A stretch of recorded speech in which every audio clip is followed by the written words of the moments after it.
On today's show, you're going to find out that there are some players in the game of Football Manager who can reach full potential in less than 3 seasons. Yes, today I'm going to share with you the Football Manager 24 training guide. First, let's get the basics out of the way. You want your players to develop well. They need facilities, they need coaches, they need playtime. They also need to do decently during matches, right? And all these together give you a chance for their player to develop. Let's not forget his personality. A player also needs a good dose of professionalism, ambition, and determination if you want to see that player develop really well. If you're a side which doesn't have a high reputation, you're a manager with a low reputation, but you still insist on signing all those five-star players, bear one thing in mind. Those players are going to get ambitious in the long run. So unless you can fulfill their ambitions, you are probably going to be met with some resistance from these players in the long term because they want to go to a club that's bigger than the one they're at. So you need to be able to drive the club into achieving more than its targets. First, let me share the methodology. Very simply, I simulated across 5 seasons multiple times to determine the rate of growth for attributes. Not all attributes grow at the same rate. Some attributes, they're incredible. Leadership, for example, can grow by 25% or even more.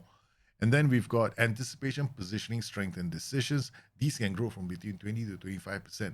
And then we've got other attributes like marking, concentration, vision, agility, balance, long shots, composure, stamina, and off the ball. Now, these can grow up to 15 or higher than 15%, but usually less than 20%. Then, of course, crossing. This is the good news. Crossing actually does improve. I had a winger who had a +4 gain in crossing in less than 2 seasons. Fullbacks who can gain in crossing in 2 seasons as well. Now, they typically you'll find that the growth is between 10 to 15% for crossing, dribbling, hitting, first touch, jumping, and natural fitness. Now, the attributes that don't grow the fastest and usually less than 10% are going to be finishing, free kicks, passing, bravery, determination, flag, acceleration, pace, work rate, teamwork, technique, tackling, and long throws. So, whenever I design these schedules, I keep this in mind. If I want to see my team develop, the whole squad's current ability, assuming it's 3,000, we're looking at a growth of at least 60 CA per season. Now, that's basically a decent level of growth for your club. So when we're looking at training, what we're trying to improve a squad's current ability. So if you take an entire squad, you're going to have some old players, some young players. You want all of them to develop. The old players usually is just the shifting of attributes, whereas the young players are the ones where we see all the growth from. So typically we are looking at about, say, 2% growth. That will be considered good in any book, right? So if you have a squad that's developing by 2%, that's fantastic. Now, the thing is this, in the first season when you're playing Football Manager, growth rates are phenomenal. Like you use some downloaded training schedule, you're probably going to get 4%. Sometimes you can get 8%. I got as high as 12% in one season. So it's very possible for you to experience phenomenal growth in the first season, but then it slowly averages out over the rest of the season. So you could, the second season, it could drop down to 1.5. The third season will be about 2, and then suddenly everything is very normal. 2, 1.5, 2, 1.5. So your first season is going to be important. So you have to make sure it's set up right to benefit your players. Before we bust out the training schedules for professional clubs, let's take a look at some schedules that we can use for non-professional clubs, where you sometimes only get 4 training sessions a week. Generally, what I like to do is I like to use the default schedules when they come out. It's not too complicated. You want to just focus on match practice, attacking, outfield, or physical. So I just mix it about, right? Match practice, attacking. There can be physical and outfield and match practice, attacking. When they have 2 games a week, match practice and outfield, or match practice and attacking, depending on where you think your team needs the most focus on. It is really simple. There's nothing else that you need to do. General sessions are generally better. When it comes to units, I'll recommend moving the wingbacks and the fullbacks over to the attacking units. For some reason, crossing seems to improve a lot more when they're in this unit as opposed to being in the defensive unit. Then what do you train the player in? Do you train the player in his playing position or in the role that you choose? Now, there are 2 ways of doing this. You can, of course, pick the playing position, and that will just adjust based on the position that you've been using him for your tactics. I don't think this is very, very efficient, because if you look at the playing positions, there are plenty of roles within that playing position. So the game tends to, generalize which attributes are going to be preferred. Now, of course, if you do playing position, you'll always see this full after some time. Now, should we be concerned with position, role, and duty over here under tactical familiarity? No. Frankly speaking, you should be more worried about the elements that lead to tactical familiarity. Position, role, and duty. This is an algorithm that looks at a player and determines whether he knows the position, whether he has enough attributes for the role that you want him to play in, and for the duty that you've chosen. And if you keep changing this, that metric will keep changing, as you can see here. In terms of knowing the position as a winger, he's okay. The reason why this is actually here instead of any higher is probably because of the lack of attributes.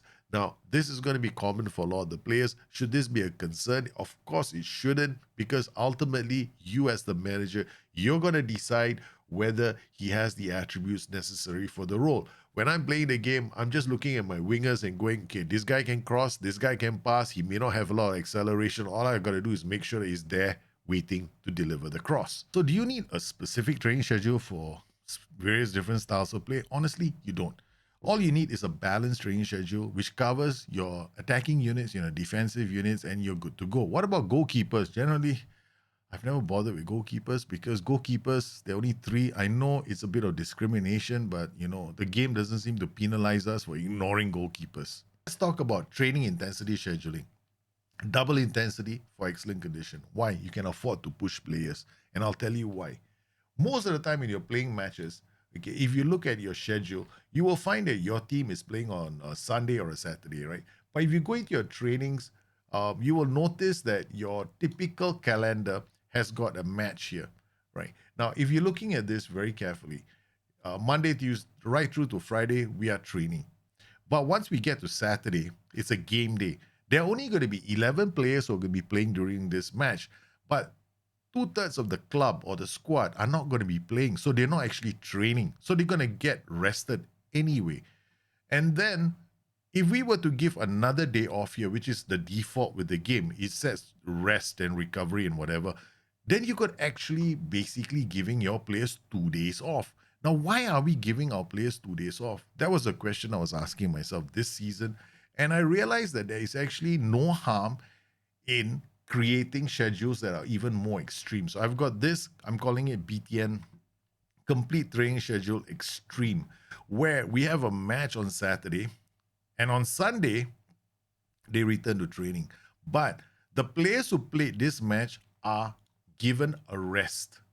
So if they played the match, I will rest them so that when we go into our training, those players, the 11 that were playing, don't get called up for the following day. So on Sunday, the players that were playing in the match, they'll be rested on this day. However, the others who had the day off because they weren't playing, they returned to training. And I found that there is nothing here that indicates that my players are going to be punished with injuries, because the injury rate is well below normal. There might be some of you who don't want to micromanage training so much. So yes, there's also another schedule that you can use which makes things a bit easier. Now this schedule over here has got Sunday with recovery, and it's got a match practice inside here. What will happen is if you stick this into a week where they have a game on Saturday, it automatically takes this out and replaces it with match, and this will become focus. So it's doesn't require much management. Now, if you have matches on Sunday or you have a match once a week, then I would just recommend just shifting them across to account for them. So all you do is you move all these by one if your match is on Sunday, so that the match practice lands on that date. Now, if you find that you've got 2 games a week, then if it's a Wednesday, Saturday, then all you got to do is just leave them in, because it will just fall nicely into place. So all you got to do is align where the matches fall, and you can adjust this schedule easily enough. I'll show you what I mean next. Now, you probably have a few schedules that you have made yourself. If you want to delete them, this is what you do. Now, go to where you've downloaded and save the schedules. Now, I've got 2 here. This schedule is for those of us who feel the need to not manage it so much. So you just save this. And we've got the extreme schedule here as well. Load it and save it. You can use the same schedules for the youth team. Now, next, go to the calendar. As you can see here, the schedule has replaced the the default schedule, and it's gone in, and you can see there's a recovery session here. Now, if you feel like you want to push the team a bit more, of course, you can use the other schedule. Once again, we just do this again and put it back here. And you can see the schedule has changed slightly. This is the extreme schedule. Of course, there's endurance, work rate, there's a recovery here. Now, I could just very well do this and just move this across. Looking at the week before that, there's actually this is fairly decent, right? Now, I can definitely rotate my team. I can rest my team. And then going to the following week, we've got enough of a break and the players will be fine. There's 3 recoveries here, so it's not very tough on my team. And then I can rest the starting 11 on this day. I'll pick them on this day.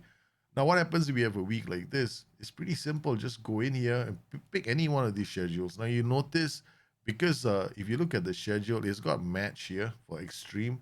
And for the other one, it's got match practice. This will automatically be taken out if there's a match on the day, right? So if we come in here again, here we've got the traditional old games one. And as you can see, it automatically adjusts. And you can have recovery on this day if you want to do it. Otherwise, we just come in here and go extreme. Again, the same thing. The matches have been replaced.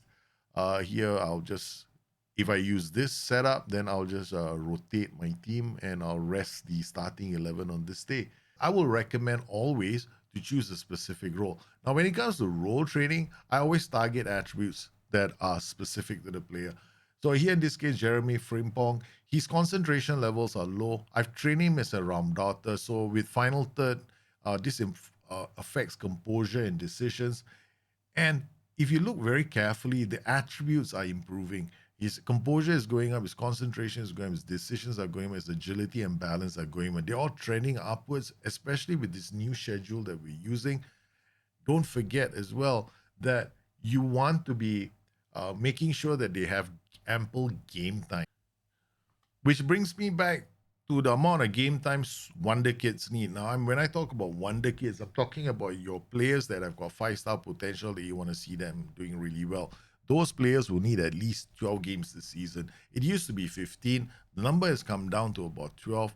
It's doable. You just start them for matches. You take them off in the 60th minute. They get their appearance. They get their match rating. They're smiling if they're doing well.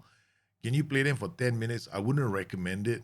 You need to be playing them for at least 12 games. Now, I would recommend at least 45 minutes. Right? That's the minimum at least. And anything less than 12 and you're rolling the dice. Sometimes these players will not develop. There are going to be times in the first season where you'll see a lot of development for players. It's normal. In your first season, you'll see fantastic growth patterns. It's not the first season you should be worried about. It's the second and the third season. I hope you found this video useful. If you have any questions, you guys know where to find me. Meanwhile, stay safe, take care of yourselves. I'll see you again soon. Bye-bye.